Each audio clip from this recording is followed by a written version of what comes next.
Python, e para mim é uma grande alegria estar novamente aqui com os irmãos, e parabéns por você ter escolhido estar na presença de Deus, mais essa vez no santo dia do Senhor, esse dia de sábado. Eu fico feliz em ver a igreja presente, elogio a maneira como vocês trabalham, a liderança dessa igreja é muito forte, focada na missão. Eu valorizo muito os jovens dessa igreja, que são modelo para toda a associação catarinense, sempre presentes nos cultos, ousados no evangelismo. Louvado seja Deus pela força dos jovens também. Eu fico feliz porque a igreja continua no seu foco de pregar o evangelho, e nessa semana com o pastor Jefferson, grandes decisões serão tomadas em favor da salvação de pessoas. Eu quero convidá-los a orar mais uma vez, e então vamos abrir a Bíblia. Santo Deus e bondoso Pai, nós entregamos nossa vida a Ti, pedindo fala a nós pela Tua palavra, em nome de Jesus, amém. Pela distância eu vou retirar aqui, e vai facilitar eu chegar até o final, e quando tira a máscara eu consigo colocar o óculos para enxergar melhor. Abra sua Bíblia comigo, por gentileza, em Mateus capítulo 24, verso 14, Evangelho de Mateus capítulo 24 e verso 14, esse texto especial da palavra de Deus, fala para nós a respeito do preparo para o tempo do fim e da certeza que nós temos que Jesus voltará em breve. Nós vamos colocar algumas projeções. Eu sei que quem está em casa não vai conseguir ver, mas daqui nós vamos ver algumas. Mateus capítulo 24, verso 14 diz: e será pregado este evangelho do reino a todo o mundo, para testemunho a todas as nações, e então virá o fim. Essa é uma palavra firme do nosso Senhor e Salvador Jesus Cristo. Então virá o fim. O nosso mundo, que já tem cerca de 6.000 anos de história, de acertos e desacertos, de guerras e rumores de guerras, de situações conflituosas e também momentos áureos de paz, esse nosso mundo tem uma data para final desse ciclo de tristeza, de trevas e de pecado. Nós não sabemos nem o dia nem a hora, mas sabemos que o fim virá, e sabemos que quando chegar o fim desta era de pecado e de dor, um novo mundo será feito, onde vão habitar aqueles que fizeram a opção por viver na presença de Cristo Jesus. Nessa manhã eu gostaria de trazer como ilustração 2 momentos da história da humanidade em que o mundo experimentou algo como se fosse um corte, como se fosse um momento de juízo, como se fosse um momento de fim. Essas 2 ocasiões descritas na Bíblia servem para ilustração para nós a respeito de quando e de como será o fim. Todos nós entendemos esses 2 momentos. A partir de agora os textos estão na tela, e quem está em casa, sempre é bom termos a vossa participação, mas vocês vão ouvir todos os textos com toda certeza, os aqui presentes poderão ler. Os 2 momentos descritos são em Mateus 24, 37, pois assim como foi nos dias de Noé, assim será também a vinda do Filho do Homem. Os dias de Noé, os dias anteriores ao dilúvio, são dias que ilustram como será a sociedade antes da volta de Cristo, porque assim como no dilúvio Deus colocou um corte, Deus estabeleceu um juízo, Deus efetuou o julgamento e destruiu os ímpios, mas preservou os justos, assim acontecerá na consumação dos séculos. E um outro exemplo está em Pedro capítulo 2, verso 6, e reduzindo a cinzas a cidade de Sodoma e Gomorra, ordenou-as à ruína completa, tendo-as posto como exemplo a todos quantos venham a viver impiamente. A destruição de Sodoma e Gomorra, num lago de fogo e enxofre, é também um exemplo para as pessoas do tempo do fim, porque da mesma forma, esse mundo será destruído através de fogo e enxofre. Vamos estudar esses 2 eventos na Bíblia e no espírito de profecia. Primeiramente, o dilúvio. A Bíblia tem algo a dizer a respeito da sociedade daquele tempo, a respeito de como viviam aquelas pessoas. Gênesis capítulo 6, verso 2 a 8, afirma: vendo os filhos de Deus, que as filhas dos homens eram formosas, tomaram para si mulheres, as que dentre todas mais lhe agradaram. Então disse o Senhor: o meu espírito não agirá para sempre no homem, pois ele é carnal, e os seus dias serão 120 anos. E viu o Senhor que a maldade do homem se havia multiplicado na terra, e que era continuamente mal todo o desígnio do seu coração. E então se arrependeu o Senhor de ter feito o homem na terra, e isso lhe pesou no coração. Disse o Senhor: farei desaparecer da face da terra o homem que criei, o homem e o animal, os répteis e as aves dos céus, porque me arrependo de os haver feito. Porém Noé achou graça diante do Senhor. Até que ponto chegou aquela humanidade? O pecado era tão grave, era tão constante, que Deus teve que dar um fim àquela sociedade ímpia e corrupta. Apenas Noé e sua família foram preservados. Veja, os graves erros daquela geração eram: primeiro, uma postura sexual errada. Não havia respeito ao matrimônio. Não era como Deus havia feito. Deus criou Adão e Eva e os uniu em casamento, e assim Deus estabeleceu para toda a humanidade a importância do casamento, o valor do casamento e as regras do casamento e da relação sexual que deve haver dentro do casamento. Aquela geração rompeu esses ideais de Deus, e no jardim do Éden Deus estabeleceu o casamento nos seguintes pilares: a união entre um homem e uma mulher, ou seja, heterossexual; uma união monogâmica, ou seja, um homem e uma mulher. Era apenas Adão e Eva, não era Adão, Eva e Maria, não era Eva, Adão e José, era Adão e Eva, heterossexual. Não era Adão e Ivo, não era Adão e José, não era Eva e Maria, era uma união heterossexual, monogâmica e vitalícia. Todavia, a sociedade se desenvolveu no pecado, de tal maneira que as pessoas agora casavam com uma, com duas, com várias mulheres, e mulheres com vários homens. Esse era o primeiro pecado. Eles faziam aquilo que agrada ao coração, não aquilo que é da vontade de Deus. E sabe, amigos, um dos problemas da nossa geração é exatamente esse: as pessoas estão fazendo o que agrada ao coração. Se eu gosto, está certo; se eu não gosto, está errado; se eu gosto, eu faço; se eu não gosto, eu não faço. E eles se colocam como centro do universo, eles ditam as próprias regras, eles fazem o que lhe agrada. A diferença entre um ímpio e um justo é: o ímpio faz aquilo que agrada ao seu coração, o justo faz aquilo que agrada a Deus. Essa é a diferença. Olhando para essa congregação e todos aqueles que me assistem, eu posso dizer: todos nós lutamos com os nossos próprios pecados, com as nossas próprias tendências, com o nosso coração carnal e pecaminoso. Todos nós temos paixões que devemos refrear, porque enganoso é o coração do homem. E se nós seguirmos as vontades do nosso coração, o nosso destino não será o céu, mas será o inferno. Não será viver com Cristo na Nova Jerusalém, mas será ser destruído no lago de fogo e enxofre. Mas se você assiste TV, se assiste filmes, se tem WhatsApp, ou se tem Facebook, ou se tem Instagram, ou se tem Twitter, você sabe que o que mais se fala é: siga o seu coração, seja feliz, faça a sua vontade.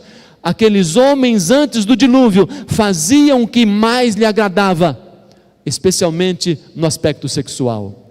E finalmente, a questão também da maldade. Onde não há lei, onde não há um Deus que determina a moral, primeiramente existe uma libertinagem sexual e finalmente uma violência generalizada. E aquela sociedade chegou a uma violência generalizada, a ponto de o homem se livrar do conceito de Deus. porque era mau todo desígnio do seu coração continuamente. Nunca houve, historiadores fidedignos dizem, nunca houve nenhuma sociedade humana ateia. Nunca houve. A que começou a se formar foi destruída logo. Mas o que nós vemos hoje é que há uma forte intenção, um planejamento bem elaborado e uma determinação de milhares de pessoas que são contra Deus para ter uma nova sociedade ateia. Onde nós vemos isso? Nós vemos isso em todo o currículo acadêmico, onde o marxismo cultural é ensinado como se fosse a melhor maneira de viver. E as bases dessa ideologia são: Deus não existe, a família cristã não é a melhor opção, e nós devemos conceder a todos a liberdade de fazer o que querem. Esse tipo de atitude que coloca o homem como o centro de tudo e gera uma sociedade ateísta, porque ele passa a pensar nos seus valores e não nos valores divinos. Essa é uma receita para o tempo do fim. Agora, Ellen White descreve mais essa sociedade, e é interessante que a Bíblia diz o homem e o animal. E às vezes alguns teólogos ficam pensando, por que Deus mencionou também os animais? Veja um comentário de Ellen White a respeito de Gênesis. Aliás, antes do comentário, aqui um resumo. Em Lucas capítulo 17, diz que assim como foi nos dias de Noé, será também no tempo do fim. A sociedade se encaminha para isso. Veja, a lei e a prática. Naquela época havia lei, com certeza havia lei, mas não era a lei de Deus. A lei de Deus sobre o casamento era um casamento heterossexual, monogâmico e vitalício. Mas as leis da época pré-diluviana eram diferentes. Não precisa ser heterossexual, não precisa ser monogâmico, não precisa ser vitalício. E a lei determina a prática. Ora, algumas pessoas hoje são muito ingênuas, até mesmo religiosos são muito ingênuos. Eles dizem assim: as pessoas têm que ser livres. Eu sou contra a proibição de certas drogas. Por mim a maconha deveria estar liberada, a cocaína também. Quem quer usa, quem não quer não usa. Amigos, o povo de Deus sempre será contrário a isso. Por quê? Porque para nós, se fosse liberado, a gente não usaria. Mas quantas pessoas não têm essa base? Quantos jovens são iludidos? A igreja adventista sempre foi contrária à liberação. Sabe que a liberação de álcool aconteceu já há vários anos atrás. E a igreja adventista sempre orientou os seus membros a votarem contra aqueles políticos que eram a favor da liberação desse tipo de entorpecente. Sempre foi. Por quê? Porque a partir do momento que libera o álcool, quantos acidentes acontecem? Quantas pessoas se tornam viciadas? Quantos assassinatos acontecem? Quanta coisa ruim acontece? Ora, há pessoas que não usam drogas porque é proibido. Se tivesse vendendo em cada farmácia, se tivesse vendendo em cada bar, quantas pessoas mais estariam consumindo e quanta miséria mais estaria existindo? Mas a sociedade do passado mudou a lei, mudou a prática. A lei abriu, permitiu, e a prática se tornou horrível. A licenciosidade, a violência. E uma coisa interessante, a genética. Veja agora sim o que diz Ellen White. Ellen White comenta a respeito dessa sociedade. Esses textos estão no Spiritual Gifts, volume 3, página 64 e também página 75. Olha só: mas se houve um pecado maior do que qualquer outro, que requereu a destruição da raça humana pelo dilúvio, esse foi o vil crime da amalgamação de homens e animais, que desfigurou a imagem de Deus e causou confusão por toda parte. Deus se propôs a destruir por um dilúvio essa poderosa raça longeva que corrompera seus caminhos diante dele. Todas as espécies de animais que Deus criara foram preservados na arca. As espécies confusas que Deus não criou e que eram resultado de amalgamação foram destruídas pelo dilúvio. Desde o dilúvio tem havido a amalgamação de homens e animais, conforme pode ser visto nas quase infindas variedades de espécies de animais e certas raças de homens. Veja, eu vou sublinhar algumas partes. Ellen White fala de um pecado maior, fala de um crime vil que causou confusão e que foi a gota d'água para Deus enviar o dilúvio. E esse crime foi a amalgamação, a junção de espécies. Quando o homem passou a mexer no DNA e gerar novas espécies, Deus disse: é tempo de dar um corte, é hora de estabelecer um juízo. Sabem, alguns críticos da igreja no passado, ao lerem esse texto de Ellen White, debocharam, outros acusaram, outros falaram: está aí a prova de que ela é uma falsa profeta. Como pode isso, uma amalgamação que é uma mudança genética, uma mudança de DNA acontecer? Isso lá no século XIX, 1844, 1860, isso era impossível. Mas, e hoje? Veja, Jornal da USP, edição genética de humanos será rotina em 10 anos, dizem especialistas. Super interessante, modificação genética em bebês chinesas pode fazê-las viver menos. El País, com a modificação genética em bebês, China criou uma nova estirpe de seres humanos. G1, Ciência e Saúde, cientistas mudam DNA de embriões humanos pela primeira vez nos Estados Unidos com nova técnica de edição genética. Como foi nos dias de Noé, assim também será no tempo do fim.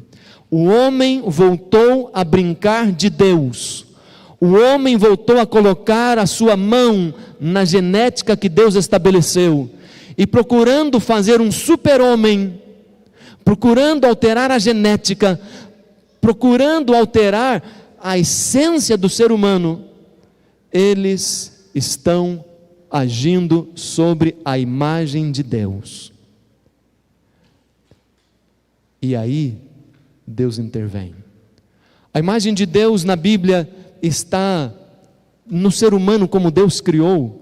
Gênesis 1 diz: Deus fez o homem e a mulher à sua imagem e semelhança. Alterar essa genética, esse DNA, essa estrutura que Deus estabeleceu, é mexer naquilo que Deus fez. E pensar em criar uma nova estirpe de seres humanos é uma indicação de que Deus precisa agir. Está entendendo como o mundo de hoje está se tornando o mundo pré-diluviano? Agora vamos no outro exemplo, vou ser um pouco mais rápido. Sodoma e Gomorra, que também a Bíblia diz, foram postas por exemplo daquilo que vai acontecer no tempo do fim. Não vou ler o texto todo, Gênesis 19 fala a esse respeito, mas ali está uma sociedade de Sodoma e Gomorra. Naquele tempo não era como hoje. Naquele tempo as cidades, elas tinham pouca comunicação com outras, eram os vendedores que passavam, eram as pessoas que migravam, mas não era como hoje, que nos aplicativos, nas redes sociais, pela internet, o mundo inteiro se comunica. Não, naquela época era menos. Então, certas sociedades se caracterizavam muito individualizadas.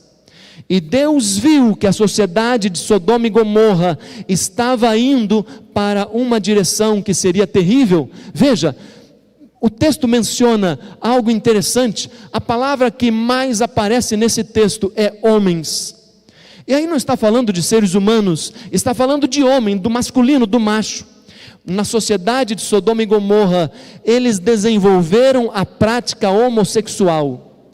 Isso para eles era normal. Isso para eles era uma atitude simples, comum, normal. Aquela sociedade de Sodoma era uma sociedade que era bastante corrompida moralmente, e onde a prática homossexual era algo cultural. E agora, quando Deus vem e os anjos entram naquela cidade, o que acontece? O texto diz: os homens daquela cidade, desde o rapazinho até o homem mais velho, os homens daquela cidade, sim, todos os homens, cercaram a casa de Ló e falaram: nos dê os homens, porque os anjos vieram em formas de homens, masculino, nos dê os homens, para que nós tenhamos relações com eles. Ló temia a Deus, Ló era a água no óleo, era o diferente ali, e ele disse: não façam isso, eles estão na minha casa, não, essa é uma cultura aqui, esses vieram de outro lugar, eles não têm essa cultura, não, dá aqui para nós. E Ló chegou ao ponto de oferecer as próprias filhas, claro que certamente não faria, mas para ver se aqueles homens pensavam. Mas chega num ponto em que o pecado cega, chega num ponto em que não dá para voltar atrás, e eles falaram: só você é estrangeiro entre nós, e agora você quer nos julgar? Nós faremos para você pior do que com eles. E aí Deus interviu, e veio o dilúvio sobre Sodoma e Gomorra.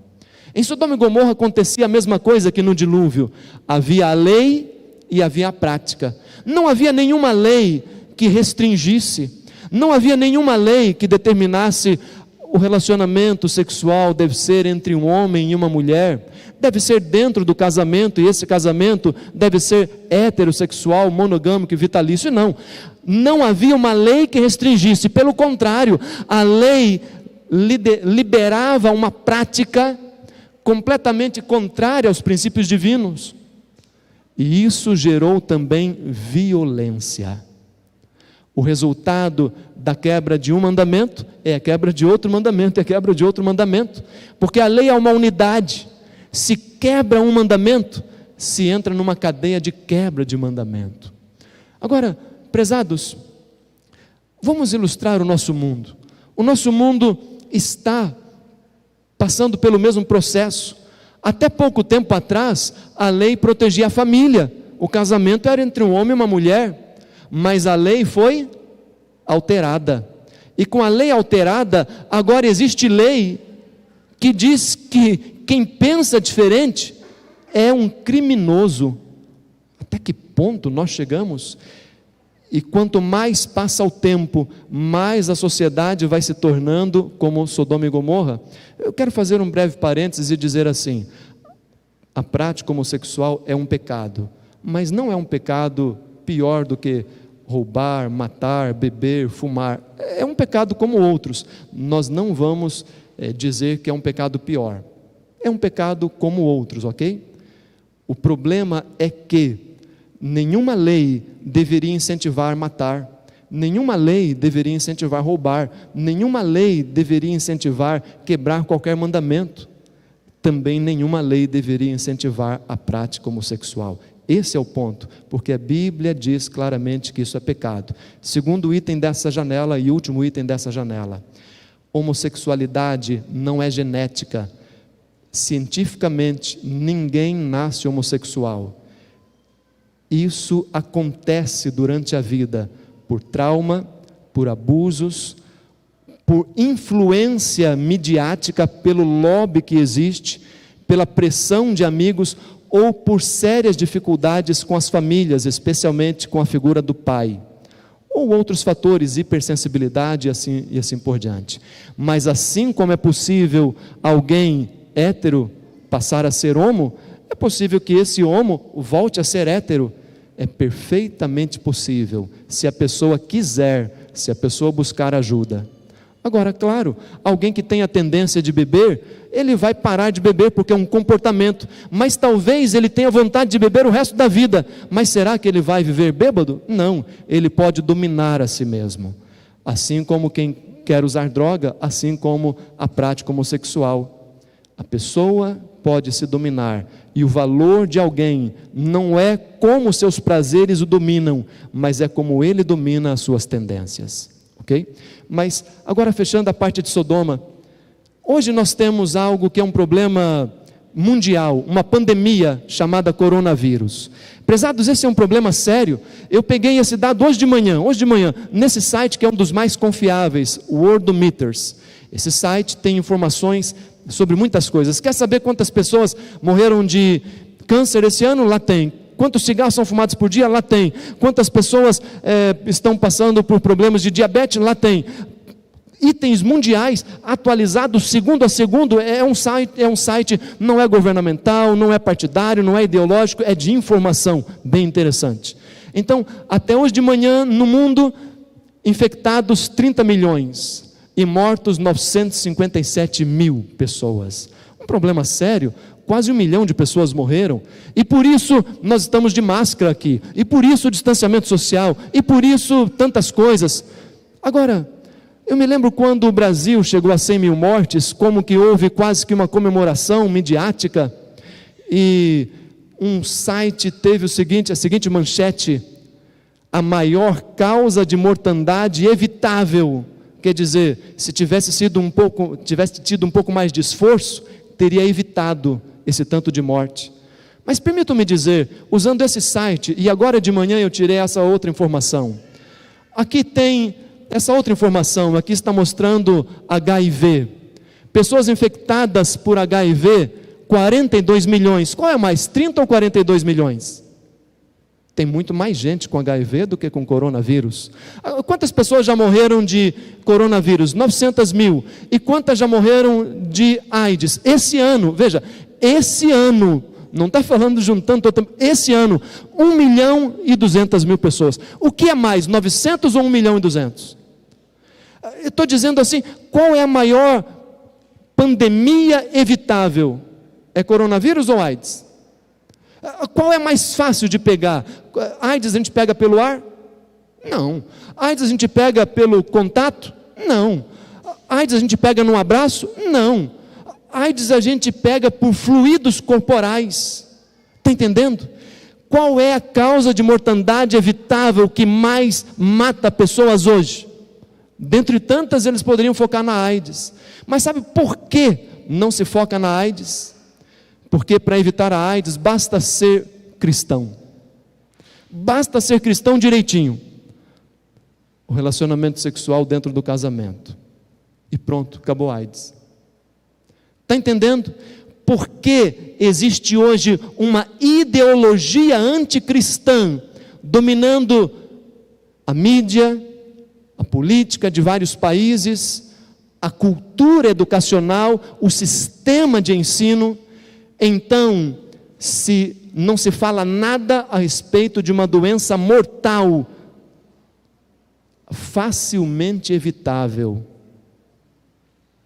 mas para outra, que claro, é complicado mesmo, a gente tem que se esforçar para evitar, mas para outra, tiraram a nossa liberdade de ir e vir, tiraram a nossa liberdade de culto, tiraram a nossa liberdade de expressar carinho para as pessoas. Parece que tem algo por trás. Eu conversei semana retrasada com o prefeito Jean, teve uma reunião, nós fomos, e amigos, ficou claro ali, que essa questão da pandemia é um problema sério, mas que houve uma supervalorização ideológica dessa questão. Então, vamos pensar, será que a sociedade de hoje não está se tornando como um dilúvio, como a sociedade de Sodoma e Gomorra? Porque aquilo que era um problema sério foi desprezado, e hoje a sociedade sofre com uma terrível mortandade. Eu concluo dando poucas dicas sobre como fazer. Senhores, a nossa sociedade hoje de fato é como a sociedade pré-diluviana.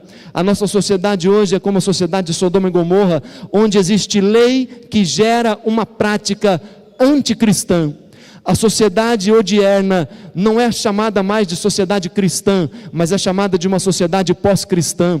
A maior cidade do nosso país é São Paulo. O nosso país se diz cristão, mas na verdade o que se tem hoje em termos mundiais é uma completa desonra aos valores cristãos. O que devemos fazer então, já que o mundo está cumprindo as profecias, já que o mundo está se tornando uma sociedade pré-diluviana, já que o mundo está se tornando uma grande Sodoma e Gomorra? Primeiramente, amigos, já que o mundo está em trevas de depravação, nós devemos mostrar para o mundo o resplendor da consagração. Esse é o chamado de Deus para nós. A Bíblia diz que no tempo do fim, as pessoas serão ímpias, mas o povo de Deus não se macula, não se mancha. Estarão ali o povo de Deus, vivendo na presença do Senhor. Nós devemos ser essas pessoas.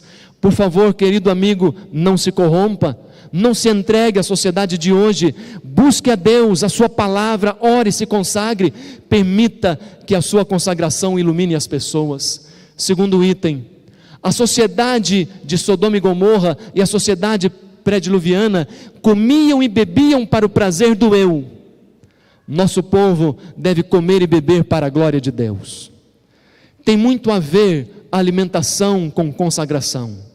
Sabe, amigos, eu preciso lembrar, a dieta adventista ou a dieta recomendada pela igreja é a dieta ovo-lacto-vegetariana.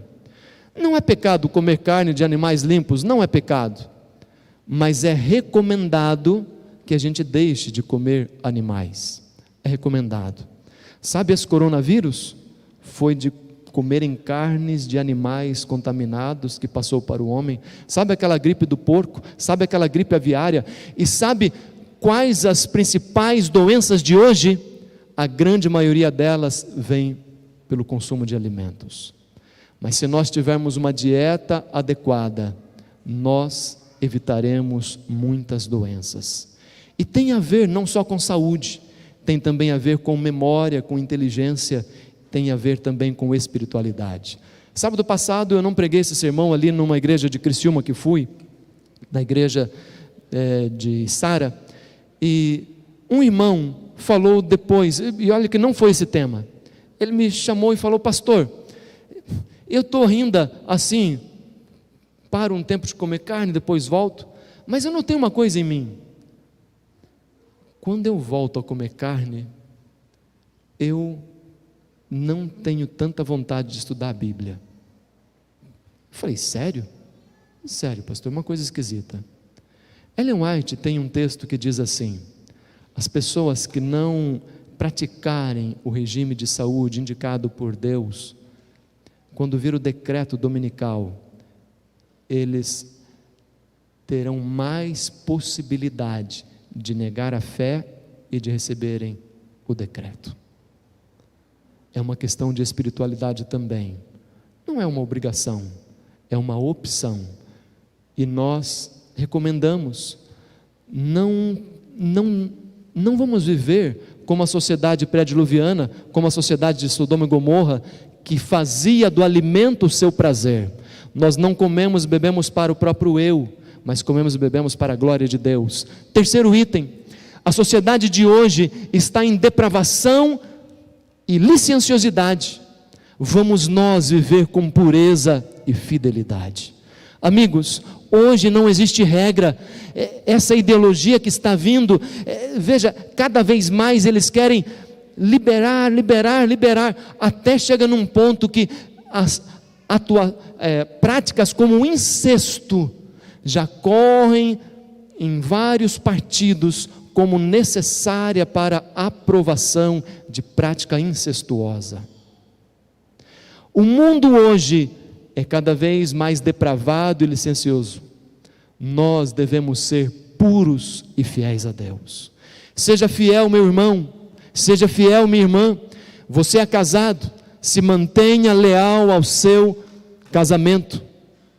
Você jovem, não pratique sexo antes do casamento. É uma questão de respeito a si, é uma questão de respeito a seu futuro cônjuge, é uma questão de honra a Deus. Essa é a ordem do Senhor. O povo de Deus, enquanto a sociedade se tornar sombria, nós vamos brilhar pela glória de Deus. Amigos, veja esse texto, Filipenses 2,15: para que vos torneis irrepreensíveis e sinceros, filhos de Deus, inculpáveis, no meio de uma geração pervertida e corrupta, na qual resplandeceis como luzeiros do mundo. Vamos resplandecer pela nossa prática. Mais um elemento: hoje o mundo está se desintegrando, mas nesse momento a igreja deve estar pregando. Sim, o mundo está se desintegrando, sérios problemas em todos os níveis, mas a igreja não para, a igreja avança. Por isso nós aproveitamos cada centímetro da lei que temos para continuar nos reunindo, porque essa é a ordem bíblica, e para continuar pregando, porque essa é a ordem bíblica. Sim, nessa administração pública, graças a Deus não tanto no Brasil, mas em vários países, o que mais se buscou prejudicar foi religião. Viu aquela lista de colocar um monte de coisas? O que é mais grave? Colocaram culto quase se fosse o último. Imagina, que deturpação. Uma forte tendência ateísta nós temos nesse mundo. Agora, prezados, veja esse último texto de Ellen White. Cidades e vilas se acham embebidas no pecado e na corrupção moral, todavia existem Lós em toda Sodoma.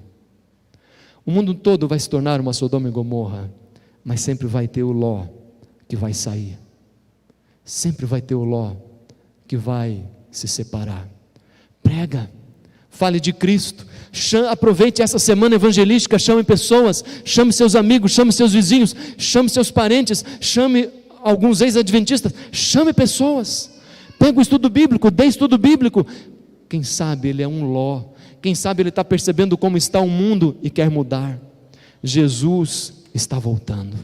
Tudo o que acontece nesse mundo é uma prova. Jesus está voltando. Ele muito em breve voltará. Todos os sinais no mundo social, no mundo físico, no mundo político, no mundo religioso, tudo indica em breve Jesus voltará. E o nosso dever, prezados, o nosso dever é proclamar que Jesus está voltando e então nos prepararmos para esse grande evento. Você aceita esse desafio? Ser um adventista em Sodoma? Ser um Noé falando para pré-diluvianos? Você aceita esse desafio de ser firme pelo que é reto, ainda que caiam os céus? Você aceita esse chamado de Deus de fazer a obra do Senhor até que Ele venha? O mundo está cada vez pior, mas o povo de Deus estará cada vez melhor. O mundo estará cada vez mais ímpio, mas o povo de Deus deve ser cada vez mais santo. O mundo está cada vez mais poluído, o povo de Deus cada vez mais puro. Nós devemos pregar com amor, mas nós não podemos nos esquecer que essa sociedade está se tornando uma Gomorra, uma Sodoma. Nós devemos pregar com amor, mas conviver com as pessoas com amor e respeito não significa aprovar nenhum tipo de erro. Conviver com as pessoas com consideração, com tato, com bondade, com cordialidade, não significa apoiar, aceitar e aprovar qualquer mau comportamento. Nós somos o sal da terra, nós somos a luz do mundo. Nós seremos aquele pequeno povo que estará em pé quando Cristo voltar. Quer você estar em pé? Posso ver as mãos?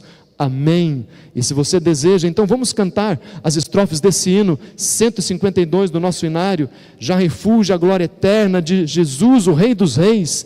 Ele está voltando e nós estaremos entre os salvos quando Ele voltar.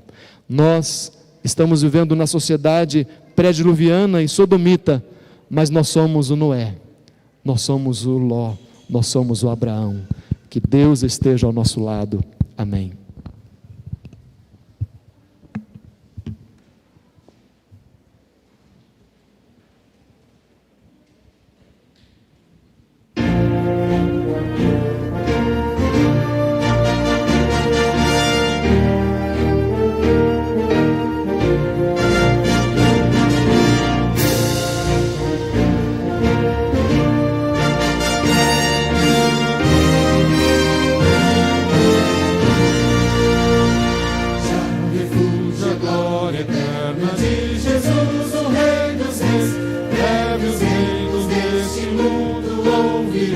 Suas leis, os sinais da sua vinda, mas se mostram cada vez, vencendo, vem Jesus.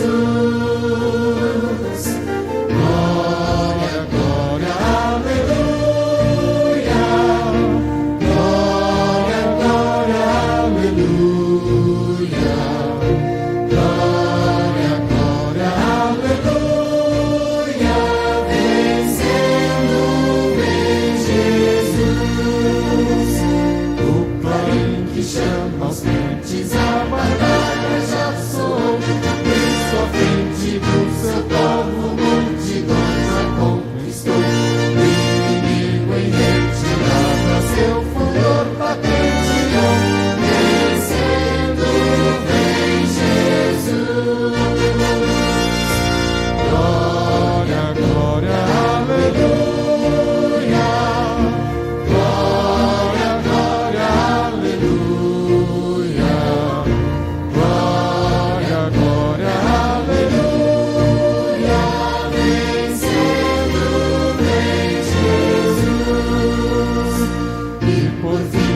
Ó Senhor, Senhor nosso, louvado e engrandecido seja o teu nome.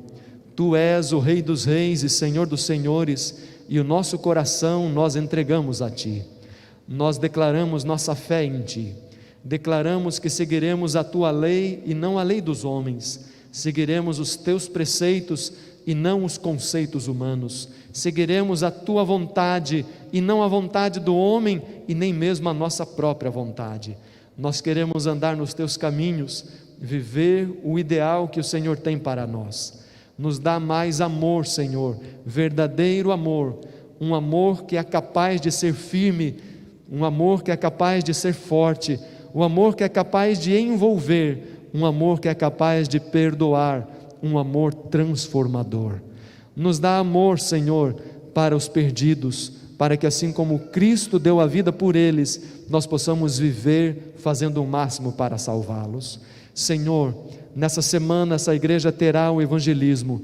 Eu te peço, unge os lábios do pastor Jefferson e permite que quando a sua palavra for pregada, quando o teu nome for invocado, que os pecadores se convertam, que os nossos corações sejam acalmados, que a nossa vida seja colocada nas tuas mãos, que os nossos pecados sejam perdoados, que os nossos procedimentos, hábitos sejam modificados. Eu te peço, ó bondoso Pai, que o Senhor abençoe cada família aqui presente. Eu te peço que o teu Espírito não desista de nós, nos acorda cada manhã para lermos a tua palavra.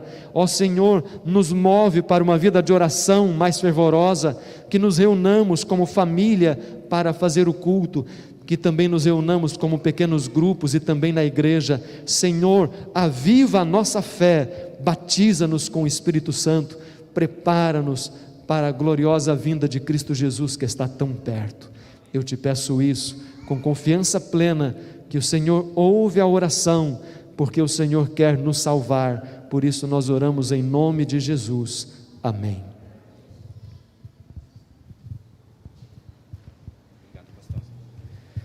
O pastor Apolo estará lá à porta para cumprimentar na medida das possibilidades. Tenham todos um sábado muito feliz e nos encontramos amanhã.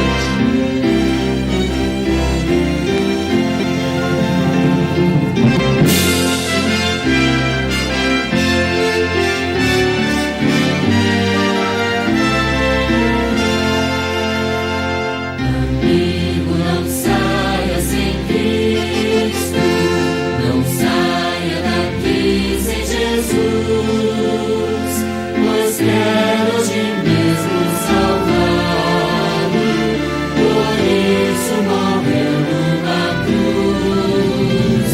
Receba essa oferta de graça, e a sede de Cristo terá.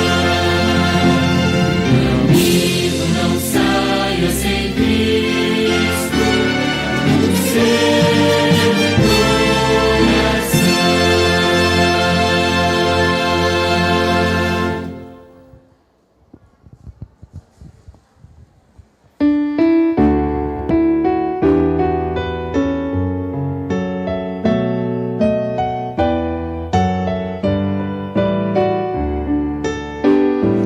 Ao sair deste santo lugar,